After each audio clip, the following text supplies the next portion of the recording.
Francesco Vianello di Prima il Veneto, buonasera. Buonasera a tutti, grazie. Adesso lo sentiamo anche da Francesco Vianello, visto che è un insegnante, per cui con i ragazzi, a maestre, per cui con i ragazzi c'è a che fare. Sì. Ma com'è la situazione con i cellulari? Si possono portare in classe o no?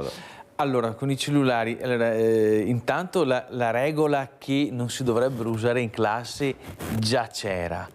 Per cui il ministro Valditara probabilmente ha solo mandato una circolare di recepimento di una normativa che era già esistente. Dopo però purtroppo molte scuole come hanno reagito? C'è questo organo collegiale, no, che è il collegio dei docenti, al quale poi viene delegato di prendere una decisione, quindi di mettersi d'accordo sulle modalità gestionali, applicative per come far fronte a questo problema. Insomma, allora in alcune scuole si è proposto, no, di mettere delle cassette con tanto di lucchetto, quindi chiuse a chiave, per raccogliere fisicamente, no, i cellulari degli alunni all'inizio delle lezioni.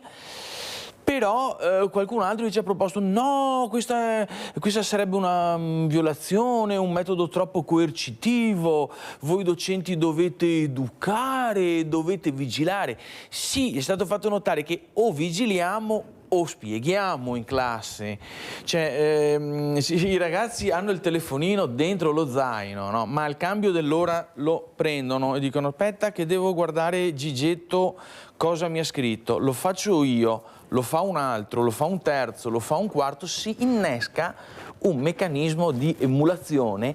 Alla fine è tutta la classe col telefonino in mano.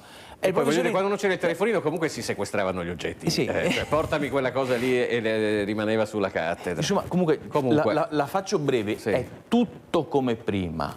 I ragazzi il telefono lo hanno sempre usato in classe e continueranno ad usarlo. Norme o non norme. Perché? Perché è impossibile per ogni singolo docente imporsi.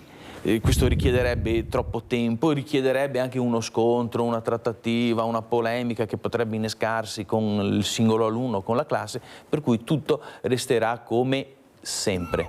No, volevo chiedere, Prima il Veneto ci va nel centrodestra? No, noi non vogliamo nessuna contaminazione con i partiti italiani. Con partiti italiani? Sì. Perché cosa hanno fatto i partiti italiani per l'autonomia del Veneto? Cosa hanno fatto le sorelle romane per l'autonomia del Veneto? Cosa ha fatto Camicia di Forza Italia per l'autonomia del Veneto? Cosa ha fatto quel che resta della Lega? Io sono prima di tutto Veneto e anche a te prima di tutto ti sei Veneto. Quindi dovresti dire al tuo partito di fare qualcosa per l'autonomia del Veneto. Dato che il 98% ha votato per l'autonomia del Veneto. Anch'io. Ecco, allora tu dentro il tuo partito dovresti stringere qualcosa, stringere le cose del tuo partito per fare in modo che realizzino l'autonomia del Veneto. Dato che siete al governo da 10 anni. Però il tuo partito per l'autonomia del Veneto non ha fatto niente. Direi proprio di no, dato che la prima proposta del referendum già nei primi anni, nella prima metà degli anni 2000 era dei consiglieri del PDL. Sì, ma adesso che siete al governo, adesso che siete stati al governo assieme alle sorelle romane e a quel che resta della Lega, cosa avete fatto per l'autonomia del Veneto? Come potete sbandierare, sventolare ancora la bandiera dell'autonomia del Veneto sempre a ridosso delle elezioni? Non avete fatto nulla, avete creato una legge che è una trappola, un grandissimo inganno per portare avanti solo la vostra compagine di governo. C'è sul tavolo la questione importantissima dell'autonomia del Veneto. Ottimo, ma non siete riusciti a realizzarla. E allora andiamo a sentire questo generale, visto che sta mandando diversi segnali, anche perché prima ho visto che Vianello sottolineava tutti i messaggi che stavano arrivando contro i Veneti. Dice io non capisco il Veneto che vota Fratelli d'Italia. Perché fanno gli interessi di Roma e del Veneto se ne fregano. Allora, C'è un grande problema di confusione di identità politica da parte di alcuni partiti, secondo me, perché avete visto la Lega e la metamorfosi che ha fatto la Lega in questi 20 anni. Adesso è un partito romanocentrico che va a candidare anche personaggi che nulla c'entrano con il territorio veneto pur di prolungare la sua agonia. Poi, per agganciarmi a quello che si diceva prima, Veneto è chi ama il Veneto e chi vuole essere veneto, per cui cioè, se una persona viene da altre regioni e ha tutto l'interesse a fare della buona e sana politica negli interessi appunto del Veneto, ben venga, cioè non ci sono limiti territoriali alle candidature. Certo però che ha dimostrato la storia della nostra Repubblica, no, dal 48 in poi, che da Roma in giù se ne sono sempre strafregati, d'accordo? E quindi a me dispiace che dei veneti come voi, che sicuramente ci tenete al nostro territorio. Ti regaliamo il quadro di Vannacci, va bene, da gladiatore, te lo metti in salotto. Per una questione di interesse e di opportunità politica, voi preferite sedere sui seggi di questi partiti italiani romanocentrici, perché nei partiti piccoli come il nostro bisogna vivere del proprio stipendio. Anch'io. Non ci sono vivo del mio seggi, stipendio. assessorati, consiglieri. Ma quelli bisogna prendere i voti, amico mio. Ha cambiato tantissime tessere di partito per restare sempre sul cavallo della politica.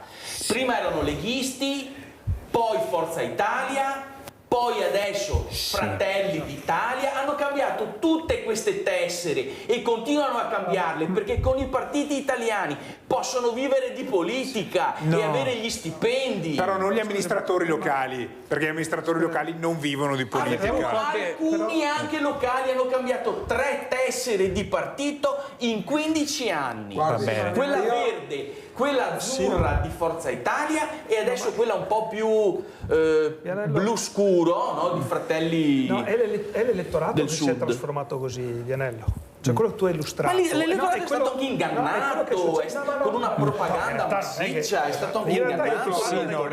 qua stiamo parlando di criminalità, però c'è anche da dire che c'è un aumento di aggressività che noi stiamo registrando nella nostra società. Per esempio, noi qui abbiamo ospite Francesco Vianello, che è un insegnante, e quante volte abbiamo dato notizia di genitori che vanno a malmenare gli insegnanti perché hanno ripreso il figlio, gli hanno dato un brutto voto. Vianello, lei ha mai avuto a che fare con dei genitori di maneschi? No, diciamo? io fortunatamente no, però siccome anch'io opero all'interno del sindacato insegnanti, purtroppo sono venuto a conoscenza di tanti episodi di aggressività oppure anche bullismo nei confronti degli insegnanti da parte proprio di alunni magari fuori controllo che si divertivano a stuzzicare, a tormentare l'insegnante. Però la novità era che una volta si diceva adesso basta, chiami tu i genitori. Sì, invece se chiami i genitori prendi anche il resto.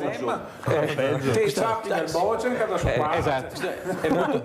È molto pericoloso, esattamente come diceva. Meglio lasciarli a casa. Ti rischi di ciapparle de sora via, come si diceva. No, cioè ti ecciappi dal fio e dopo ti ecciappi anche dal pare praticamente. Volevo fare solo un brevissimo passaggio sul problema della sicurezza, che sapete è molto importante, molto grave nel nostro comune di Venezia e in particolare nel rione di Via Piave, dove purtroppo grazie ad una componente, ad una certa sinistra che fa parte di quel complotto, di quella congiura islamico-bolscevica, gode nel portare decine di migliaia di extracomunitari e clandestini sulle strade del nostro comune a spacciare sostanze stupefacenti e a sporcare con escrementi e fluidi biologici di ogni genere e tipo non solo i marciapiedi ma anche i giardini e le abitazioni private di tantissimi cittadini mestrini che la mattina o la sera quando rincasano si ritrovano l'androne del palazzo pieno di siringhe, di sangue non voglio dire di cos'altro, perché veramente credo che Sì, siamo infatti in fase... l'ha già detto comunque Vianello, ce l'ha fatto capire abbondantemente. Però vedete, prima si parlava anche di violazione della privacy e delle famose telecamere. Ecco, vedete, secondo me si è instaurata una sorta di razzismo al contrario, in primis contro gli italiani e i veneti, che vengono controllati su tutto, d'accordo? Mentre invece costoro che sono privi di permesso di soggiorno, di tessera sanitaria, di assicurazione, di residenza e di lavoro, nonostante le decine di migliaia di telecamere che ci siano sparpagliate in tutto il paese, non si riesca a prendere questi signori, queste risorse, come qualcuno osa chiamare, a prenderli, impacchettarli e rispedirli a casa loro. Allora, c'è perché siamo proprio in chiusura. Francesco Vianello di Prima il Veneto, grazie. Grazie e viva il Veneto, buonanotte. Quindi viva il Veneto, viva Rete Veneta.